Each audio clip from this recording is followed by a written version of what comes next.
What's up, YouTube family? I'm so glad that you can make it. You're right on time for some Turo business free game. Although I just started in January, I'm giving you guys the play-by-play. It's going pretty good, so you can take these videos and learn when it's your time to start the business. So today we're going to be discussing how my guest paid me $485 out of pocket for the damage on my 2022 Tesla Model 3. We handled this issue outside of Turo, and this is very important. This is about insurance, okay, and choosing your insurance tier based on the amount of risk that you're willing to take. All right, so let's get into it. But before we do, the algorithm guys are watching, so please like and subscribe to the channel. But most importantly for me, let me know that you stopped by just by leaving a comment. I think that's one of the most valuable things for me. I love to respond to just saying hello or heart your comment. That would be awesome. All right, so let's get into this real quick. All right, so I know a lot of you guys have seen this video, my first accident on Turo, where Turo actually handled the issue. They paid for the damage on this particular incident with one of my guests. Got rear-ended. It was light scratches, light damage. So I had a different tiered plan, which we'll talk about the different tiers of the Turo insurance that you can choose, and this is about revenue share. And so on this particular video, I had a different plan, so they paid for it. But in this current video, the new incident, I switched my plan to be a different share so that I can make more money, and we'll discuss that in a second. So key thing is it's about how much risk you can take, and that's what you need to do. Always consult with your financial professionals and things like that before you get started. Do your research, run the math, and understand what works. And I'll tell you what and why I choose to do what I do. All right, guys, so here's the damage. It looks like somebody scraped against a stucco wall. You can't really tell or see the details, but it's real spotty abrasions. It doesn't look like the car got hit.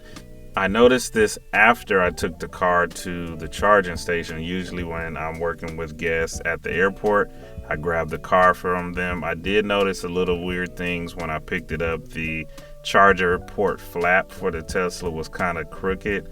And I said, oh yeah, somebody must have forced closed this. And I don't know if it was my guest or the hotel, but I assumed my guest because hotels, they should know how to charge it. But that's neither here nor there. But this is the damage. And like my other Tesla, I knew that I can call this company called Fix Me that will come to your home, and they'll fix it right in the driveway in about 3 hours and get it looking back into perfect condition. And I called them already, got the quote. It was $535. And you're going to need these type of things if you're going to do Turo. You're going to need those companies that can do quick turnaround on scratches and blemishes on the vehicle, because in most of these plans, Turo doesn't cover the outside wear and tear, nor do they cover the inside wear and tear if somebody like scratches your seat or something like that, or rips the leather in the case of owning Tesla. So this is very important. Now, with this situation, I did report it. However, Turo, they wanted me to handle it with the guest because of the new insurance share plan that I have, and we'll get into that in a moment. And so we did handle it outside, but I was urging her to kind of get involved with the insurance that's purchased on the guest side, right? Because I have my share, but they also pay for like a minimum plan or a standard plan when they rent the vehicle. So I was trying to get her to do it, but I realized she didn't have enough time, and then they were pressuring me to handle this in about 2 days. So on the third day, I just sent over the quote via the the Turo app, and she saw it, but she couldn't get to it. So I just hit her the next day and say, hey, let's just handle it outside. I put a $50 deposit down, and then she sent $485 as the rest. I think that's a fair exchange. So let's look at this real quick concerning the insurance. And this is the most important part. I think you guys will get the most value from. All right, guys, so let's discuss the plans here. They have the 60 plan, the 75 plan, 80, 85. This is where, of course, your percentage that you take home after your expenses and stuff like that. So why I changed from the 75 plan is because with Teslas, I started to get longer bookings, like 7 to 10 days. But with those 7 to 10 days, I had a higher expectation for revenue. And so what was going on was that really important.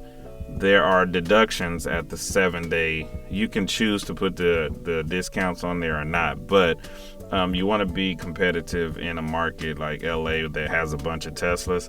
So 7-day, you offer a discount, and I did adjust that discount down a little lower.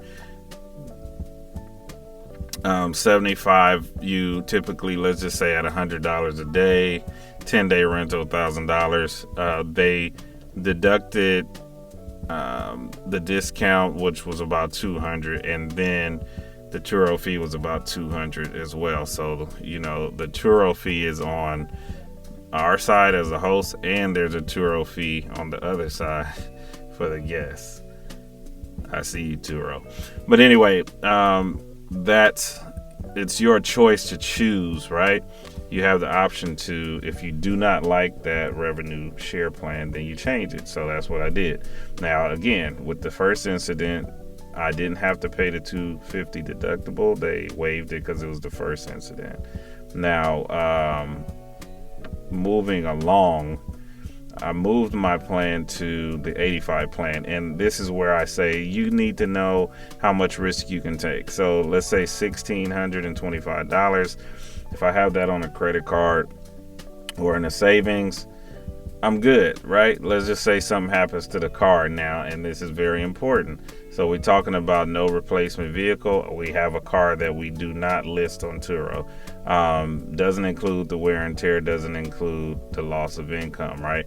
So, and that's important because even on the 75 plan, it's the same thing. But what I'm saying is through this experience, we're talking about handling the situation with the guest. So most issues most of the issues that we're going to have are going to be more so related to exterior wear and tear. You're not going to have some huge accident, something like that. Possibly, maybe not. Like one of the other hosts that I follow said, you know, it's about a 95% success rate, maybe 5% incidents, right?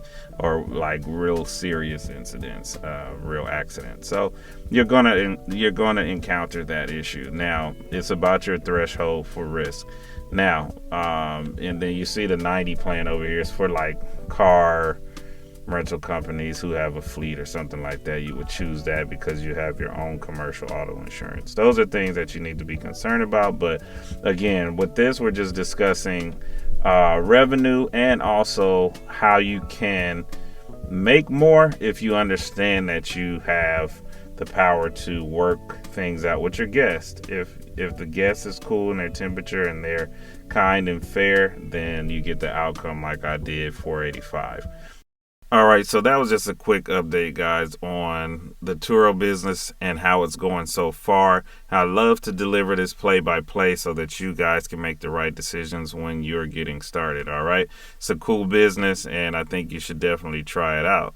All right, but always do your research first. Now, next, I need you guys to tap into this next video. We got to talk about this. This is a Turo host worst nightmare, okay? An airborne Tesla flying through the streets. Yeah, and I did get a couple calls about this. Hey, is that your car? Oh my God. So let's talk about it next. All right, I'll see you there.